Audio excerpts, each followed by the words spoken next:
Good morning students. हम लोग जिस परिस्थिति में अभी है दैट इज लॉकडाउन। ठीक है, अब नो डाउट इस लॉकडाउन के कारण सबसे ज्यादा अगर जो किसी को परेशानी हो रही तो वो 10th से 11th में आने वाले स्टूडेंट्स, क्लियर, और जो अभी 12th में अभी करंटली पढ़ रहे हैं उनकी पढ़ाई में दिक्कत आ रही है ना। तो कुछ स्टूडेंट्स जो मुझसे 12th वाले पार्ट में अभी कनेक्टेड थे और अभी तक मेरा जितने सारे वीडियो चल रहे थे ऑनलाइन प्लेटफॉर्म पर वो 12th वाला पार्ट था, उन्हीं लोगों की तरफ से एक कुछ सर्टेन इंफॉर्मेशन मिली कि उनके कुछ कलीग्स हैं, कुछ छोटे भाई हैं जो कि रियलिटी में फिजिक्स वाले पोर्शन से मुझसे कनेक्ट होना चाह रहे थे या पढ़ना चाह रहे थे मुझसे, क्लियर। तो मैंने वो पोर्शन फिर ये डिसाइड किया कि चलो साथ साथ जब 12th का बना ही रहे तो 11th का भी साथ साथ बनाना शुरू करें, क्लियर।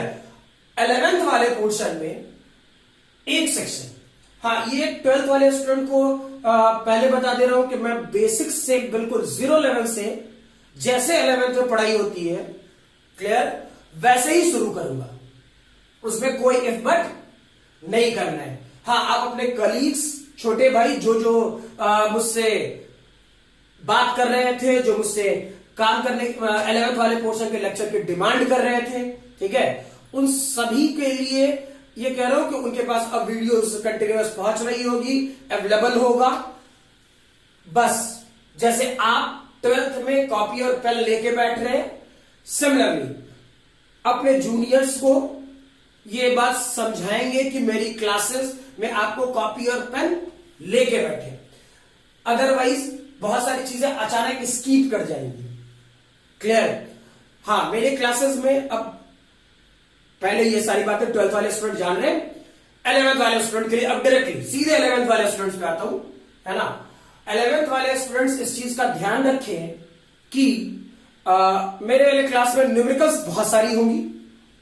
रीजन है उसका, जो चीजें आप 11th में पढ़ रहे थे वो सिर्फ ऐसा सोचो कि वो आप 9th में जो पढ़ रहे थे वो सारी चीजें आपको 11th में एज इट इज आने वाली है, और जो आप 10th में पढ़ रहे थे वही सारे सेक्शन आपको 12th में आने वाले हैं as it is, clear. 9th ऐसा सोचो ट्रेलर था, समझ में आई बात, कि 9th के पूरे चैप्टर्स आपके 11th में वो फिल्म चलेगी पूरी, ऐसा सोचो कि 11th में पूरी फिल्म चल रही होगी, हर एक टॉपिक की, हर एक चैप्टर की, हर एक पॉइंट की, क्लियर। तो 9th की चीजें अगर जो आपके पास डेलिबरेटली और निश्चित वो है आपके पास, अगर जो आपके पास है तो 11th की चीजें आपको अच्छे से पकड़ में आएंगी, ठीक है। सिमिलरली 10th अभी जस्ट पास करके आया, 12th सेम, मतलब कहने का मतलब 10th ट्रेलर, फिल्म 12th, है ना। चलो ये तो बात हो गई आपके सिलेबस के रिगार्डिंग, है ना। बहुत सारे लोग 11th वाले स्टूडेंट्स में भी खुशी मना रहे होंगे या 12th वाले स्टूडेंट खुशी मना रहे होंगे, अरे यार सीबीएसई ने 30% सिलेबस कम कर दिया, क्लियर। भाई ये सिलेबस सिर्फ और सिर्फ कोविड-19 को देखते हुए किया गया है, समझ में आ रही बात। जेईई मेन, नीट, एडवांस, ओलंपियाड, केवीपीएमएल, यानी कि जितने सारे कॉम्पिटिटिव एग्जामिनेशंस आगे होने वाले हैं या होंगे, उसने ऐसा अभी कोई कंफर्मेशन नहीं दिया है, ठीक है, और मोस्ट प्रोबेबली वो नहीं ही देगा, ये भी बात बोल दे रहा हूं। रीजन उससे चलते कहीं ना कहीं किसी न किसी जगह कोई पर्टिकुलर टॉपिक हैम्पर्ड होगा, वो पूरा चैप्टर, पूरा सेक्शन एक टाइट बॉन्डिंग के साथ है, मतलब ये नहीं कि अब ये छोड़ के चल जाएंगे तो कुछ बात समझ में आ जाए, कहीं ना कहीं वो दिक्कत करेगा ही करेगा, क्लियर है, ठीक। तो इसलिए मैं बिल्कुल बेसिक से 0 से 11th वालों के लिए जैसे आप 11th में पढ़े थे, मतलब आप लोगों ने जैसे 11th में पढ़ाई की थी बिल्कुल सेम उसी टाइप से मैं 11th वाला पहला लेक्चर शुरू करता हूं, ठीक है, आज वाले क्लास से। अच्छा, ये तो हो गया ऊपर ऊपर वाली बातें, दोनों बातें हो गई, है ना। अब सबसे पहली बात, फिजिक्स पढ़ने के लिए कुछ चीजों का ध्यान रखेंगे, है ना। फिजिक्स आप यूं ही नहीं पढ़ सकते सीधा, ठीक है। कि जैसे आपको मैथ्स वाले सर आएंगे तो डायरेक्टली मैथ्स पढ़ाना शुरू कर देंगे, केमिस्ट्री वाले सर आएंगे तो केमिस्ट्री पढ़ाना शुरू कर देंगे, है ना। फिजिक्स वाले सर अगर जो आपके सामने आए तो अगर जो फिजिक्स पढ़ाना शुरू कर दे तुरंत के तुरंत, ठीक, तो तुम्हें बेवकूफ बना है, स्पेशली 11th और 12th में, ठीक है।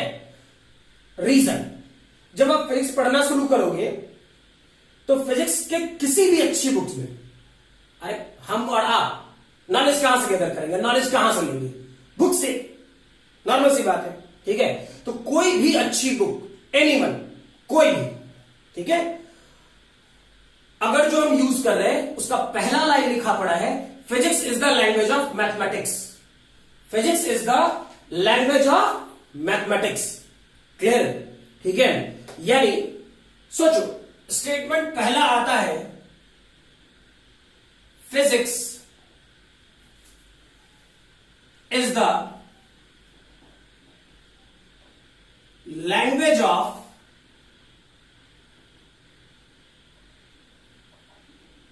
Mathematics, clear. अब सबसे पहला लाइन है, ठीक, इसको अवॉइड कैसे कर सकते हो, सही है ना। अगर जो ये पहला लाइन, और कोई भी स्टैंडर्ड बुक 11th और 12th की, कोई भी standard book physics is the language of mathematics को अवॉइड नहीं करेगा। अब बुक छोड़ो यार, फिजिक्स ही अवॉइड नहीं करेगा, ठीक है। रीजन चेक करो, फिजिक्स एक ऐसा पेपर है जो आपके अगल बगल की सराउंडिंग, जो कुछ भी है सराउंडिंग में, ठीक है। और इवन जो मेरा लैंग्वेज है, जिस टाइप से मैं पढ़ाता हूं क्लास में, ठीक है, प्रयास यही करूंगा कि मैं उसी ढंग से रखूं अपने आप को, ज्यादा चेंज ना करूं, क्योंकि ऑनलाइन में वो बातें फील नहीं आती कि अच्छा क्लास वाला फील नहीं आता थोड़ा, है ना। लेकिन करें क्या, अब जैसा सिचुएशन है उसके अनुसार से ही काम करना होता है। तो अभी जो पॉसिबिलिटी है अवेलेबल है, फिर बाद में जैसे जैसे आगे बढ़ेंगे हम लोग फिर से वापस मिलेंगे, क्या कहते हैं, क्लासरूम वाले मोड में, ठीक है। जब मिलेंगे वेल गुड, फिर से मिलेंगे। लेकिन एक नॉर्मल सी बात, आप इन्वायरमेंट में जो कुछ भी देख रहे हो, सुन रहे हो, समझ रहे हो, फील कर रहे हो, वो सब कुछ फिजिक्स है, क्लियर। मैंने बोला जो आप देख रहे हो, सुन रहे हो, फील कर रहे हो, कुछ भी, वो सब कुछ फिजिक्स है, क्लियर। और उसका मैथ्स यानी सीधा साधा लैंग्वेज, जो आप देख रहे हो, सुन रहे हो, फील कर रहे हो, अगर जो तुमने उसका मैथ्स लिख दिया, उसका मैथ्स लिख दिया, तो आप फिजिक्स लिखना समझ गए, आपको फिजिक्स लिखने आ गया, क्लियर। अगर जो आप ये बात नहीं करना चाह रहे हो, जैसे एक नॉर्मल सी बात तय है, 10th के बाद जिन लोगों ने साइंस लिया होगा, साइंस लिए होगे, उन्हीं से फिजिक्स वाले टीचर से मुलाकात होगी, और तो किसी से होगा नहीं है, सही है ना।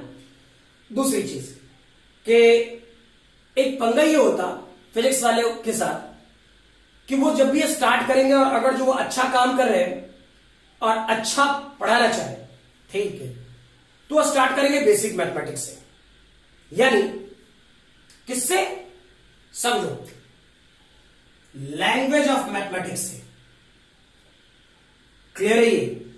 वो डायरेक्टली फिजिक्स नहीं बता सकते, ठीक है। और जो डायरेक्टली फिजिक्स पढ़ना शुरू कर दिए, उस बच्चे को हवा नहीं लगेगा, कहां से आया, क्यों आया, उसका मैथमेटिकल कैलकुलेशन क्या है, ठीक है। एक नॉर्मल सी बात चेक करो, मैं तुझे थोड़ा थोड़ा फील कराता हूं। मान लो भगवान ना करे किसी को फीवर लग गया, अभी के टाइम पे ये क्या कहते हैं, कोरोना काल, ठीक है। कोरोना वाले पार्ट में अगर जो ये बात बोल दिया जाए किसी को फीवर लग गया, ठीक, तो अगल बगल वाले क्या घर वाले छोड़ करके बाहर चले गए कि अच्छा सामने वाले को कोरोना हो गया। लेकिन एक नॉर्मल सी लॉजिक बोल रहा हूं कि ध्यान रखेंगे हम लोग क्या, कि अगर जो नॉर्मल दिनों में फीवर लगता, भगवान ना करे किसी को लगे, ठीक है, तो हम लोग ऐसा सोचते हैं और कहते क्या है, क्या कहते हैं कि भाई मेरा हाथ पकड़ के देख तू कितना ठंडा या गर्म है, या गर्म है कि नहीं है, नॉर्मल सा यही बात बोलते हैं। ठीक, तो सामने वाला आपका हाथ पकड़ के बोल देगा क्या, अरे यार तुमको तो 102 डिग्री बुखार है, ऐसा बोल देगा क्या? नहीं। उसको ऐसा एग्जैक्टली बोलने के लिए क्या चाहिए? थर्मामीटर। ठीक है, उसको ऐसा बोलने के लिए क्या चाहिए? थर्मामीटर। ठीक, चेक करो। तो टेम्परेचर का डिफिनीशन क्या है फिजिक्स में? Degree of hotness and coldness of the body is called temperature. फिर से बोलते रहो, degree of hotness and coldness of the body is called temperature. ठीक है, क्लियर? तो आप खुद सोच के देखो, खुद सोच के देखो कि degree of hotness and coldness ये क्या है? मेजरमेंट है। कितना गर्म, कितना ठंडा, ये मेजरमेंट है। किससे मेजर की? थर्मामीटर से। सही है ना? अब उसके लिए क्या यूज करो? 96 डिग्री फ़ारेनहाइट। डिग्री सेल्सियस मत बोल देना, क्लियर है? ये बॉडी का टेम्परेचर फ़ारेनहाइट में मेजर करते हैं, डिग्री सेल्सियस में नहीं। क्लियर? तो चेक कर कि ये डेटा क्या आया, ये मैथमेटिकल डेटा है, ठीक, मेजरमेंट का डेटा है, तरीका था ये। एक और एग्जांपल देता हूं। कई बचपन में, अच्छा तुम लोग हाँ ये पढ़ा होगा फोर्स का डेफिनेशन। ठीक है, फोर्स का डेफिनेशन क्या पढ़ा होगा? छोड़ो जो भी पढ़ा, ठीक। पुश और पुल इतना तो पढ़ा था ना, पुश और पुल। ठीक, तो पुश कहां करेगा? कहां? हवा में। मान लो तुम्हें थप्पड़ मारना है मुझे, ठीक है, किसी को थप्पड़ मारना, तो थप्पड़ मारना है तो मेरा हाथ और उसका गाल तो होना चाहिए, या मैं ऐसे हाथ घुमाता रहूं यूं यूं, ठीक है, थप्पड़ लग जाएगी, ऐसा तो होगा नहीं है। सही है ना? उस कंडीशन में मेरे हाथ का कांटेक्ट आपके गाल से होना ही चाहिए, तभी थप्पड़ लगेगा। नहीं तो तू अपना गाल लेके दौड़ता जा, मैं अपना हाथ लेके दौड़ रहा हूं, कभी पकड़ में आ जाए तब मारेंगे यार। सही है ना? ठीक, तो चेक करो इस वाले पोर्शन में क्या बना? नॉर्मल सी लॉजिक। फिर से बोल रहा हूं, ठीक है, कि मेरे बॉडी का कांटेक्ट अगर जो पुश करे, तो मान लो इस दीवार पे हम एक थप्पड़ मारे ऐसे यूं, क्लियर? इस दीवार से मेरे हाथ का कांटेक्ट रियल है, इमेजिनरी नहीं कि हवा हम मारे जा रहे हैं और फोर्स फील हो जाएगा। नहीं, फोर्स फील होने के लिए क्या होना चाहिए? बॉडी के साथ रियल कांटेक्ट होना चाहिए, रियल कांटेक्ट, ठीक, इमेजिनरी कांटेक्ट नहीं कि हवा में हाथ घुमा रहे। क्लियर है ये? ठीक है। एक और एग्जांपल, तुम लोग सर्कुलर मोशन पढ़ा होगा हल्का फुल्का 9th में, ठीक है। सर्कुलर मोशन में क्या, बचपन में ऐसे सबको ही किया है, ठीक, लेकिन स्पेशली वो ये मान लेते हैं लोग कि ये लड़कियों वाला गेम है, ठीक है, करता सब है, माने कोई नहीं, अलग मैटर है, ठीक है। बचपन में या स्कूलिंग लाइफ में किए क्या होगे कि दोनों का हाथ पकड़ करके, ठीक है, और सर्कल में ऐसे घूमे होगे, सामने वाला भी एक बंदा होगा, ऐसे ही हाथ में नहीं करके, सामने एक बंदा होगा यूं हाथ पकड़ करके और यूं घूम रहा होगा। क्लियर? फील करो, जब बहुत तेजी से घूम रहे होगे, बहुत तेजी से घूम रहे होगे, ठीक, तो क्या सेंटर की तरफ एक फोर्स फील होगा? जब तुम बहुत तेजी से घूम रहे होगे सर्कल में यूं, ठीक, तो तुम्हें फील होगा कि सामने वाला बंदा तुम्हें पकड़ के अपनी ओर खींच रहा है हाथ पर, ऐसा लगेगा तुम ऐसे घूम रहे हो यूं ऐसा करके। क्लियर? तो तुम्हारे हाथ पे ये फील होगा कि तुम्हें पकड़ करके कोई अंदर की तरफ खींच रहा है। वैसे ही मुझे इस बात का फील होगा कि मुझे तू अपनी तरफ पकड़ के खींच रहा है। Clear? This is called centripetal force. Clear? जो आपको पकड़ के मैं अपनी ओर खींच रहा हूं और जो मुझे पकड़ के आप अपनी ओर खींच रहे हो, this is called centripetal force. Clear है ये? ठीक। वैसे ही जब घूम रहे थे अचानक हाथ छूट जाए, किधर गिरोगे? पीछे। यही होता है ना, अगर जो तुम सर्कल में घूम रहे थे अचानक हाथ छूट जाए, ठीक है, तो अचानक हाथ छूटा तो फोर्स किधर फील हुआ? पीछे की तरफ, तभी लोग पीछे की तरफ गए। ये फोर्स क्या कहलाता है? Centrifugal force. क्लियर? पता नहीं आपने वो नहीं तो पढ़ा था नहीं पढ़ा था, ध्यान नहीं है, ठीक। लेकिन रियलिटी में पूरा एक चैप्टर पढ़ना है हम लोग को सर्कुलर मोशन 11th में, ठीक है। बस यही दो लॉजिक सोचनी है। क्या? हाथ पकड़ के घूम रहे हैं सर्कल में, हाथ पकड़ के घूम रहे हैं सर्कल में, तो फोर्स किधर लगा? सेंटर की तरफ। This is called centripetal. Clear? हाथ जैसे ही छूटा, फोर्स किधर लगा? बाहर की तरफ। This is called centrifugal force, ठीक है। और इस पूरे चैप्टर में इसी दो फोर्स के बारे में पढ़ाई करनी है हम लोग को, ठीक है। अब सोचो, तय है ऐसा वो सब कुछ आप लाइफ में कभी ना कभी कर रखे हो, हाँ या ना? सही है। तो फिजिक्स एक ऐसा पेपर है जहां पर वो सब कुछ आप कर रखे होंगे जो आपके सामने कभी ना कभी किसी न किसी टाइम पर घटा है, ठीक है। बस उसका एक्सप्लेनेशन दिमाग में रखने का प्रयास करें, ठीक है। वो जैसे जैसे आप आगे बढ़ते जाएंगे आपको फील भी कराते जाएंगे, वो बातें पहले दिमाग में फील करें, क्लियर। और फर्दर उसके बाद जैसे जैसे आगे बढ़ना शुरू करेंगे, ठीक, उसका मैथ्स साथ साथ सीखते जाएंगे, क्लियर है। दूसरी बात, जो मैथ्स लेके पढ़ रहे होंगे उसके लिए कोई दिक्कत नहीं। एक फिजिक्स के टीचर होने के नाते मेरा धर्म बनता है मास्टर का कि तुझे एक बात समझा दीजिए, ठीक।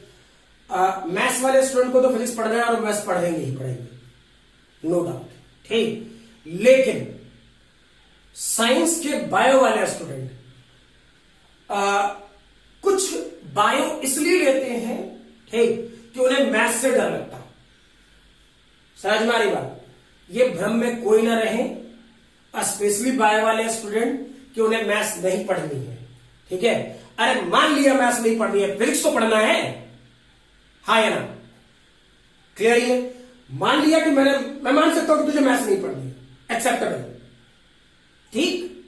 लेकिन फिजिक्स तो पढ़ना है, सही है ना? और फिजिक्स का पहला लाइन क्या कहता है? Physics is the language of mathematics, ठीक। तो जियो मरो कुछ भी करो, मैथ तो पढ़ना ही है यार, सही है ना? तो और ये भ्रम में नहीं रहना, पहले कह दे रहा हूं, ठीक है।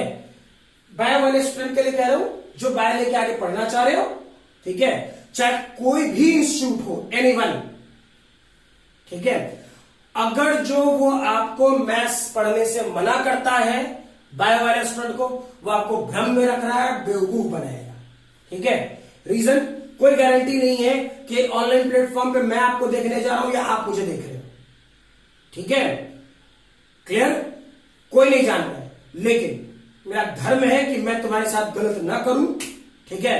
वो गलत बातें, इंफॉर्मेशन ना पहुंचाऊं, ठीक है। इसलिए स्ट्रेट फॉरवर्ड कह रहा हूं, स्पेशली बायो वाले स्टूडेंट्स के लिए, कि आप इस चीज का ध्यान रखें कि दैट इज सीरियस ध्यान रखें कि किसी भी टाइप में आपको मैथ्स पढ़नी है जितना मैं बता रहा हूं, क्लियर। इतना मिनिमम रिक्वायरमेंट है, इसके बाद फिर आप मैथ्स के टॉपिक नहीं पढ़ोगे चलेगा। बायो वाले के लिए कह रहा हूं, मैथ्स वाले को तो खैर पूरा पढ़ना है, ठीक है। इसलिए ध्यान रखेंगे, कोई गड़बड़ ना करें, ठीक है। चलो, इस वाले सेक्शन में physics is the language of mathematics, तो फिजिक्स वाले पार्ट में थोड़ी देर बाद आए, है ना। पहले हम लोग इसके लैंग्वेज को सीखें। रीजन, भाई फील तो है हम लोग के पास, कितना बुखार था, सर्कल में घूमे तो फोर्स लगा, अरे फोर्स का कुछ मैग्नीट्यूड तो होगा, ठीक है। फोर्स का कुछ मैग्नीट्यूड तो होगा, क्लियर। फोर्स की कुछ वैल्यू तो होगी, वो लिखने तो आना चाहिए, ठीक है। तो लैंग्वेज लिखने आना चाहिए, और उस लैंग्वेज पर आज काम करना शुरू करते हैं, ठीक है। चलो, हाँ, थोड़ा सा शुरुआत तो बोरिंग लगेगा, कुछ नहीं कर सकते। कोई भी चैप्टर जब भी स्टार्ट होगा फिजिक्स का, कुछ बातें कम्युनिकेट करने के लिए सामने वाले को बताना पड़ता है, मजबूरी है, ठीक है। लेकिन इसके जस्ट बाद मैं पहले बोल चुका हूं, मेरे क्लास में इनफ न्यूमेरिकल्स हो रहे होंगे, इनफ, ठीक है। और आपको हर हाल में वो सारे क्वेश्चंस करके बैठने हैं, ठीक है। चलो, हम लोग स्टार्ट करें। पहला लाइन लिख भी सकते हो, physics is the language of mathematics, ठीक है। अब इस मैथमेटिक्स के तौर पे क्या क्या करना है वो चेक करते हैं हम लोग, है ना। पहला सेक्शन, जैसे जैसे आगे बढ़ते जाएंगे बताता जाऊंगा। पहला पॉइंट या पहला चैप्टर जो पढ़ना है, आप पहले बोल रहा हूं, अप्रॉक्स एक दिन में, मतलब एक लेक्चर में मैं हर हाल में प्रयास करूंगा फिजिक्स के अनुसार से एक टॉपिक तो पक्का निपटा देने की। क्लियर है ये ना समझना कि अच्छा पहले लेक्चर थोड़ा सा दे दिया, ठीक है, बोर कर दिया तो वैसा मास्टर ना है सामने वाला, ठीक है। फिर बोल रहा हूं मतलब वाली चीजें ही होंगी और एक क्लास में एक टॉपिक पूरा निकल जाएगा। क्लियर है, ठीक है। तो इसका पहला सेक्शन स्टार्ट करें, क्वाड्रेटिक इक्वेशन, ठीक है। शायद 10th में आप लोगों ने क्वाड्रेटिक इक्वेशन पढ़ा भी होगा, सही है ना। चेक करना इस वाले पोर्शन में क्या था भाई, क्या ax square plus bx plus c यही पढ़ते थे। क्लियर, अगर जो सिर्फ ऐसा दिया हो तो इसे क्या बोलोगे, क्वाड्रेटिक एक्सप्रेशन। एक्सप्रेस मत पढ़ लेना, एक्सप्रेशन है। क्लियर, तो ट्रेन शताब्दी एक्सप्रेस, ऐसा एक्सप्रेशन ऐसा पूरा लिख लेना, ठीक है। Further ax square plus bx plus c equal to 0, और इस वाले पार्ट को क्या बोलते होंगे, इसी पार्ट को बोलते होंगे क्वाड्रेटिक इक्वेशन। क्लियर, अब इक्वेशन तो लोग पूरा लिख लेना, मेरी आदत हो गई है ऐसा ही लिखते रहने की, मतलब शॉर्ट फॉर्म में। ऐसा तू भी लिखेगा तो सामने वाला समझ जाएगा कि तू इक्वेशन ही लिख रहा है, ठीक है। अब चेक करो इस वाले पोर्शन में क्या पढ़ा होगा आपने, बी स्क्वायर माइनस 4ac क्या होता है, डी डिस्क्रिमिनांट। क्लियर, ठीक है। अब डी की वैल्यू ग्रेटर देन 0 हो तो क्या पढ़े होंगे, याद होना चाहिए, roots will be real and unequal. हाँ ना, पढ़ा है ना, ठीक है। डी इक्वल टू 0 क्या पढ़ा होगा, roots will be real and equal. Clear, D less than 0, D less than 0 क्या पढ़ा होगा, रूट्स विल बी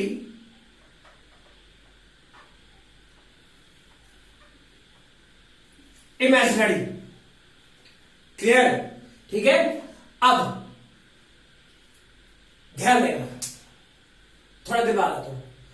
इस वाले पोर्शन में रूट्स विल बी इमेजिनरी, है ना।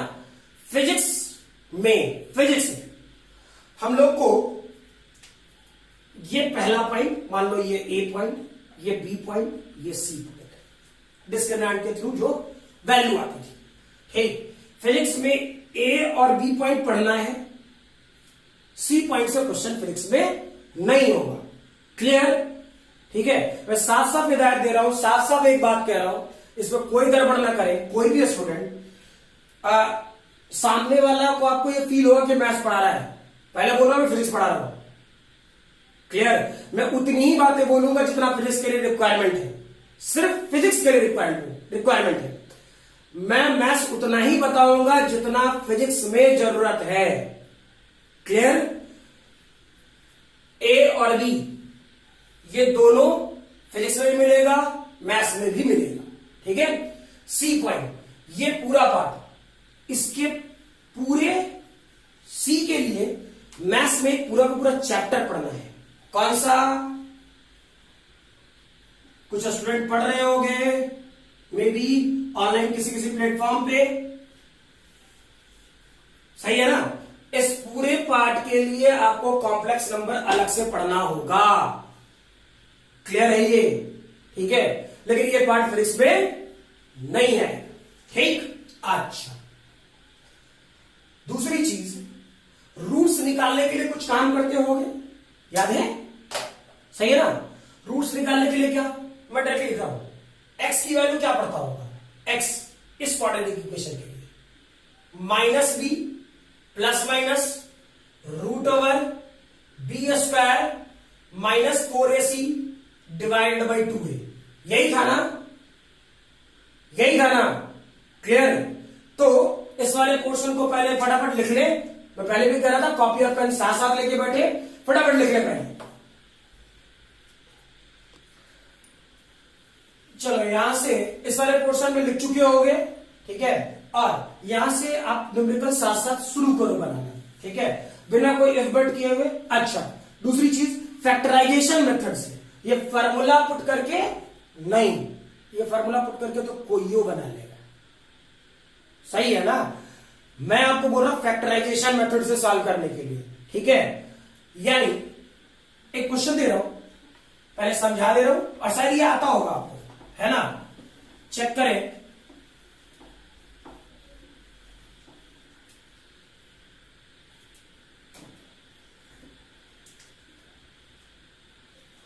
X square minus 2x minus 15 equal to 0। Clear? Verify करना, यहां ए बी और सी लिख करके तुम काम कर सकते हो, रूट्स निकाल सकते हो। पहले बोल रहा हूं, आप इस वाले पोर्शन में ए बी और सी लिख करके रूट्स निकाल सकते हो, मेरा कोई ऐसा इंटेंशन नहीं है कि आप ऐसे ही निकालो, ठीक है? मुझे ये वाला पार्ट फैक्टराइजेशन मेथड से आना चाहिए आपको, यानी फैक्टराइजेशन मेथड से करने से एक बात का फील आता है, ठीक है, आपका मैथमेटिकल कैलकुलेशन कितना स्ट्रांग है। क्लियर? रीजन, जब आप इंजीनियरिंग या मेडिकल वाले पोर्शन में एग्जाम देने बैठोगे, आपके पास टाइम बहुत कम होगा, आपको 1 से 2 मिनट में क्वेश्चन सॉल्व करने को दिया जाएगा। आपका मैथमेटिकल कैलकुलेशन जितना स्ट्रांग होगा, आप उतना अहेड होगे अपने पैरेलल स्टूडेंट से, ठीक है? इसलिए इस वाले पोर्शन में एबीसी करके तुम सॉल्व कर सकते हो, मैं मुझे पता है, बड़े आराम से, ठीक है? लेकिन मैं बोल रहा हूं फैक्टराइजेशन मेथड से। फैक्टराइजेशन मेथड कौन सा था, याद कर, यहां -15, यहां -2, क्या ले सकता था, x square minus 5x plus 3x minus 15 equal to 0।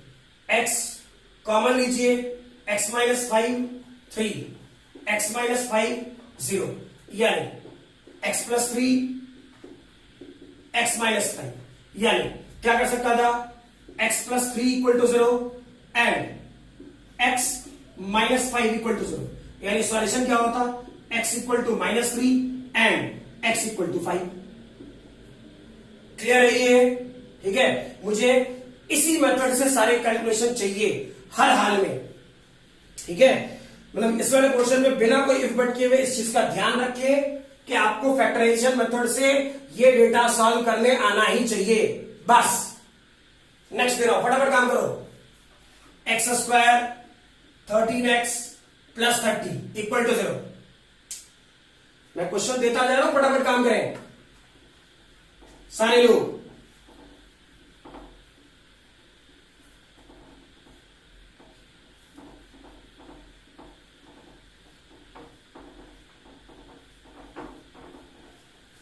Copy pen लेके बैठे,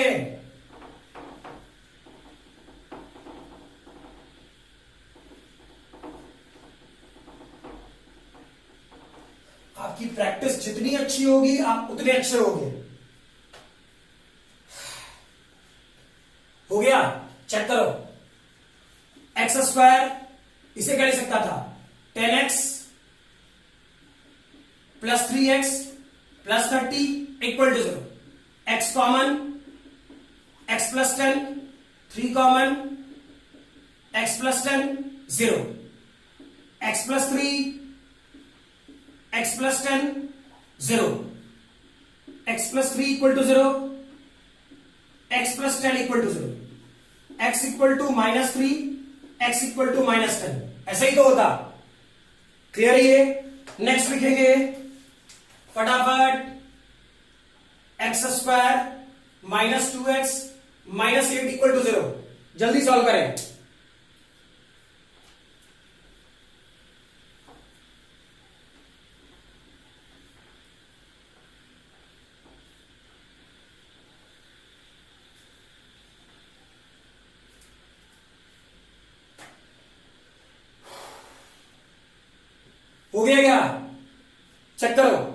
इस वाले पोर्शन में क्या हो रहा था, x square minus 4x plus 2x minus 8 equal to 0, x common, x minus 4 2 common, x minus 4 0, यानी x plus 2 x minus 4 0, x plus 2 equal to 0, x minus 4 equal to 0, x equal to minus 2, x equal to 4 होगा क्या। Next minus 2x square x plus 15 equal to 0, जल्दी solve करें।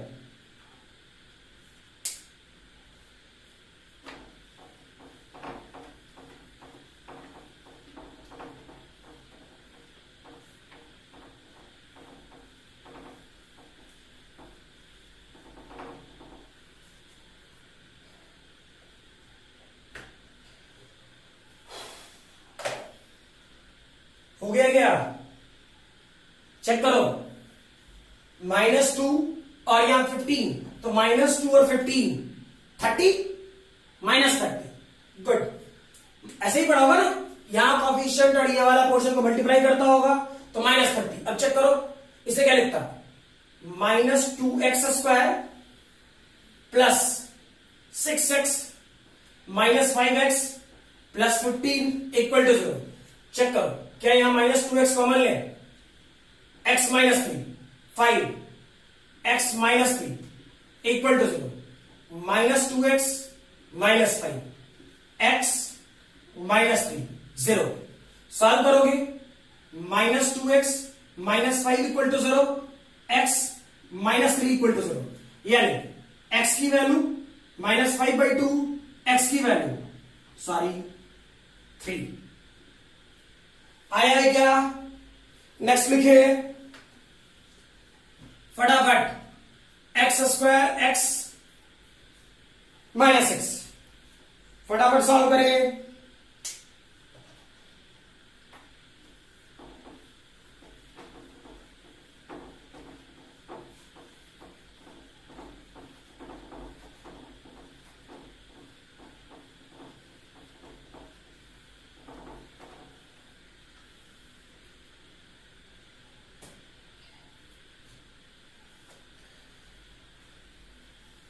हो गया क्या, check करो, इस वाले पोर्शन में क्या सॉल्व कर रहा होता, x square -3x plus 2x minus 6 equal to 0, x minus 3 2 common, x minus 3 0, x plus 2 x minus 3 equal to 0, यानी x plus 2 0, x minus 3 0, x minus 2 x 3, ठीक है।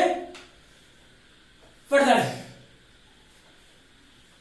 X square 3x plus 2 equal to 0, बना जल्दी।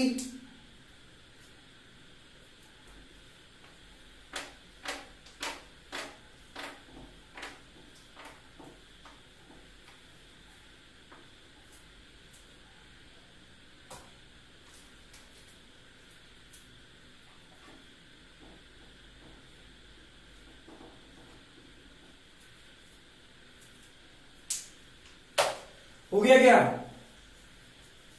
अगला question दे रखा हूं, अगर जो बनता जा रहा है फटाफट, मैं बोल रहा हूं इनफ प्रैक्टिस, जितनी अच्छी प्रैक्टिस, जितना अच्छा आपका कैलकुलेशन, ठीक है, आप उतना अच्छा बनोगे, ठीक है।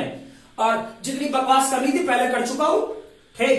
अब आगे किसी भी लेक्चर में शायद जहां जो ऑथेंटिक बात होगी बस उतना ही कर रहा होगा, ठीक है। चेक करो क्या कर रहा होगा, x square 2x x plus 2 equal to 0, x plus 2 1 common, x plus 2 0, x plus 1 x plus 2 0, यानी x प्लस 1 0, x प्लस 2 0, यानी x माइनस 1 x माइनस 2।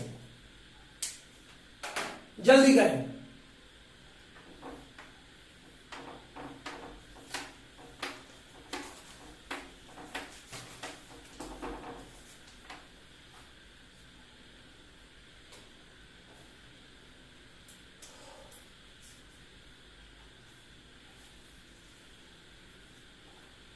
हो गया ये वाला, ये क्वेश्चन हुआ क्या? जल्दी क्या कर रहा होता, चेक करो। X square minus 16x minus 8x plus 128 equal to 0। Clear? जितना मैं बोल रहा हूं मुझे ये बात अच्छे से पता है क्या करना है, ठीक है? सामने वाला को तो सोच सकता है कि रट के रखा होगा ऐसा क्वेश्चन, ना तुम जैसा देगा मैं कैलकुलेट कर लूंगा, ठीक है? सामने वाले ने इतनी इनफ प्रैक्टिस कर ली है कि उसे ये बात पता है कि कब क्या सोचना है, ठीक है? आपको ये सोचने में मे भी कभी कभी टाइम लग सकता है। क्लियर है? अवॉइड कीजिए इस बात को, मतलब मीनिंग ये, जितना अच्छा कैलकुलेशन उतना अच्छा आपका फिजिक्स, ठीक है? चेक करो, एक्स कॉमन लेते हैं यार, क्या होता? एक्स माइनस 16 माइनस 8 कॉमन ले, एक्स माइनस 16 0, यानी एक्स माइनस 8 एक्स माइनस 16 0, यानी x minus 8 equal to x minus 16 equal to, यानी एक्स 8 एक्स 16। क्लियर? चलो भाई इसे बनाए जल्दी।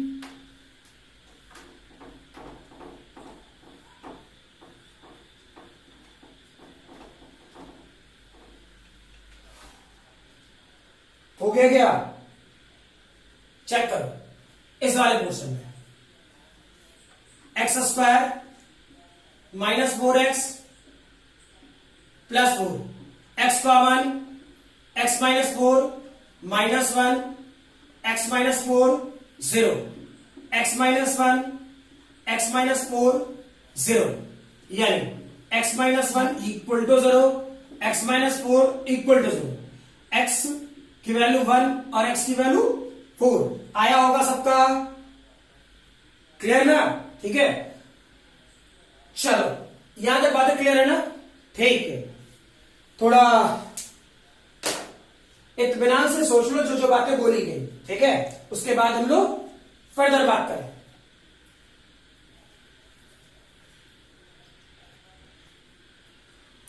हो गया होगा, वेरीफाई कर लिया। अब एक सेक्शन तुम्हारी थिंकिंग पर दे रहा हूं, ठीक है? कि तुम कितना सोच के बैठे हो क्वेश्चन में, या कितना क्वाड्रेटिक इक्वेशन में काम करके बैठे हो। Clear?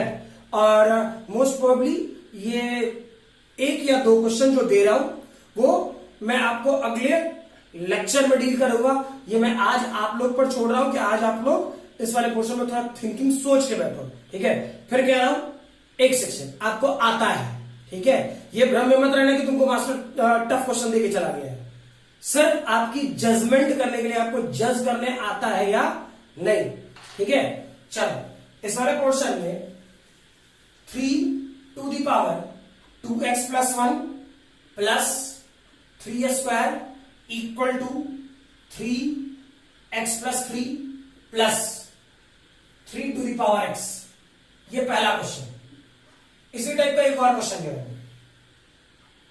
4 to the power x minus 3 2 x plus 3 plus 128 equal to 0। Clear? ये दोनों क्वेश्चन बना के आओगे, ठीक है? अगले लेक्चर में आप लोग इस सभी चीजों को सॉल्व करके बैठोगे, ठीक है? हाँ, आपको एक हिंट दे सकता हूं अभी सॉल्व करने के लिए, ठीक है? क्या गुजरे जमाने में a to the power m into a to the power n, और जो बुढ़ापा नहीं आया होगा तो, बुढ़ापे में आदमी का याददाश्त होने लगता है ना, तो बचपन वाली चीजें अगर जो याद होगी तो पक्का बन जाएगा।